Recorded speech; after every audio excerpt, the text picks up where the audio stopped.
কিসের সময় চাইবেন? আইন তো ভায়োলেট করছেন। যে আইনটা কার্যকর আছে, একটা আমি আপনার সময় বলিনি, এই যে একটা, তাহলে কি করার উনি বলুক। আচ্ছা না, রাষ্ট্র দু একজন ব্যক্তির আচরণে পরিবর্তন হবে না, রাষ্ট্র পরিবর্তন হবে রাষ্ট্রীয় প্রতিষ্ঠানগুলোর ভিতরে অর্থবহ সংস্কার সিস্টেম চালু করতে পারলে।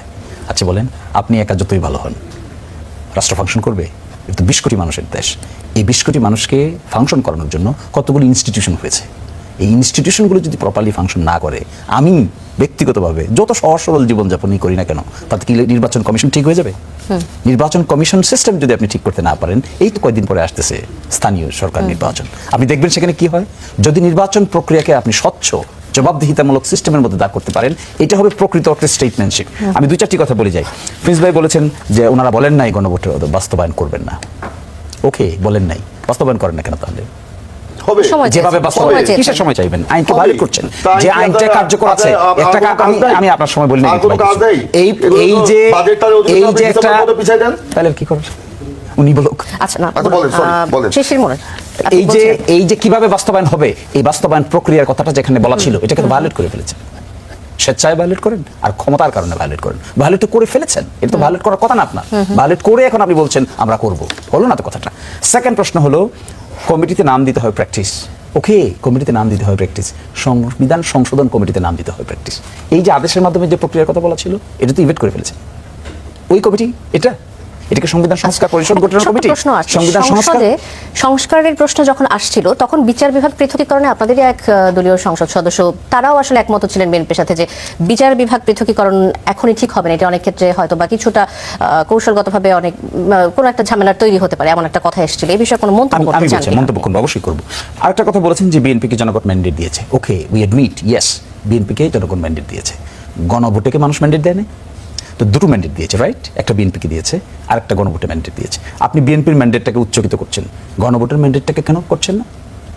আপনি সত্যিকার অর্থে জনগণের ক্ষমতায় যদি বিশ্বাসী হন, তাহলে আপনাকে যে ম্যান্ডেট দিয়েছে এটাকেও যেমন রেসপেক্ট করবেন, গণভোটে মানুষ যে ম্যান্ডেট দিয়েছে এটাকে তো রেসপেক্ট করবেন, নাকি আপনি একটাকে আগে তুলবেন আর একটাকে পরে তুলবেন? এইখানে আমি একটা বৈপরীত্য দেখতে পাই, এটা করা উচিত হয় নাই। ইতিহাস এগুলো নেগেটিভভাবে লেখা হবে। এরপরে যেমন বলেছেন যে ডেপুটি স্পিকার আমরা নেইনি।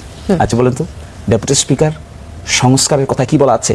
একটা উচ্চকক্ষ হবে, একটা নিম্নকক্ষ হবে। নিম্নকক্ষে 2জন ডেপুটি স্পিকার হবে, উচ্চকক্ষে 2জন ডেপুটি স্পিকার হবে। নিম্নকক্ষের 2জন ডেপুটি স্পিকারের মধ্যে একজন হবে বিরোধী দল থেকে, উচ্চকক্ষে 2জন ডেপুটি স্পিকার থেকে একজন হবে বিরোধী দল থেকে। এই স্কিমটা মানছেন তারা? স্কিম না মেনে আমাদের এই স্কিমটা কত তো ছিল, 180 দিনের ভিতরে সব হয়ে যাবে। কথা তো ছিল এই সব পরিষদের ভিতরে সব হয়ে যাবে, কথা তো ছিল পরিষদের ভিতরে সব হয়ে পার্লামেন্টটা দুভাগে বিভক্ত হয়ে যাবে। সেইখানকার প্রশ্ন দাঁড়িয়েছিল যে নিম্নকক্ষের যে 2জন ডেপুটি স্পিকার থাকবে, একজন হবে বিরোধী দল থেকে, উচ্চকক্ষে যে 2জন থাকবে, একজন হবে বিরোধী দল থেকে।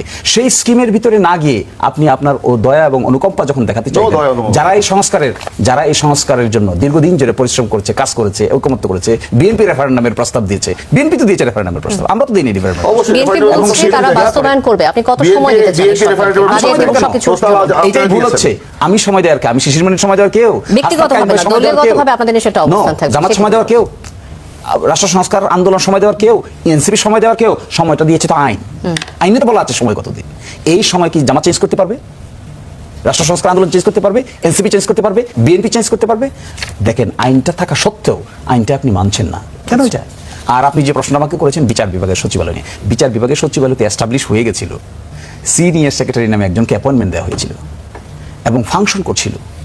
সেই ফাংশন বিল্ডিংটার সামনে গেলে আমার এখন হার্ট ব্লিডিং হয়। বিল্ডিংটা কিন্তু এখনো আছে, সাইনবোর্ডটা এখনো লেখা আছে। তখনকার দিনের মাননীয় প্রধান বিচারপতি ডক্টর সৈয়দ রেফাত আহমেদ ঘটা করে সকলকে নিয়ে উদ্বোধন করেছিলেন একটা সাজ রবে। এই বিষয়টাকে এসে ওনারা ডিস্ট্রয় করে দিয়েছেন, কাজটা তো ঠিক করেননি। যদি ওনাদের কোনো অ্যামেন্ডমেন্টের প্রয়োজন থাকতো, ওনারা যদি মনে করতেন যে এই সেকশনটার সঙ্গে আমরা একমত না, ওই সেকশনটা অ্যামেন্ড করতেন, ওই ধারাটা অ্যামেন্ড করতেন। কিন্তু পুরো সিস্টেমটাকে অ্যাবলিশ করে দিয়ে এখন যদি বলেন যে আমরা করব, যা আছে তা আপনি রিপিল করে দিয়েছেন আর আপনি করবেন, আর এটা আমাকে বিশ্বাস করতে হবে, তাহলে তো বিশ্বাস করবো, অসুবিধা কি? ক্ষমতা থাকলে বিশ্বাস করতেই হবে।